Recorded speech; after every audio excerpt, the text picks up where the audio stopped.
Gallon ম্যাক্সওয়েলের ব্যাটে আবারও চোখ রাঙাচ্ছিল।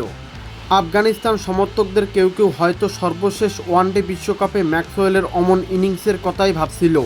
সেই ম্যাচে 91 রানে 7 উইকেট তুলে নিয়ে ম্যাক্সওয়েলের ডাবল সেঞ্চুরিতে হারতে হয় আফগানিস্তানকে।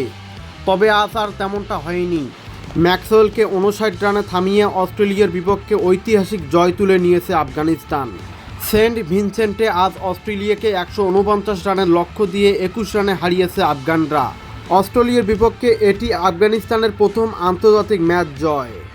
গুলবাদ্দিন 4 ওভারে 20 রান দিয়ে 4 উইকেট নিয়েছেন এই অলরাউন্ডার। আর এদিকে ট্রাভিস হেডকে 0 রানে ফেরানো নাবিলুল হক নিয়েছেন 20 রানে 3টি উইকেট। টি-20 বিশ্বকাপে সর্বোচ্চ টানা 8 ম্যাচ জেতার পর হার দেখল অস্ট্রেলিয়া।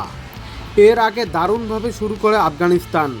রহমতুল্লাহ গুবরাজ এবং ইব্রাহিম জাদরান ওপেনিংয়ে গড়েন 118 রানের জুটি। এমন জুটির পর বড় একটি সংগ্রহ হওয়ার কথা ছিল আফগানিস্তানের। তবে শেষ 5 ওভারে মাত্র 29 রান করতে পারে তারা। এর কারণ প্যাট কামিন্সের হ্যাটট্রিক। বাংলাদেশের বিপক্ষে হ্যাটট্রিকের পর আজ আফগানিস্তানের বিপক্ষে আবারও হ্যাটট্রিক করেছেন এই পেসার। এবারও 2 ওভারে মিলিয়ে তার হ্যাটট্রিক। উইকেট নিয়েছেন 18তম ওভারের শেষ বল এবং 20তম ওভারের প্রথম 2 বলে।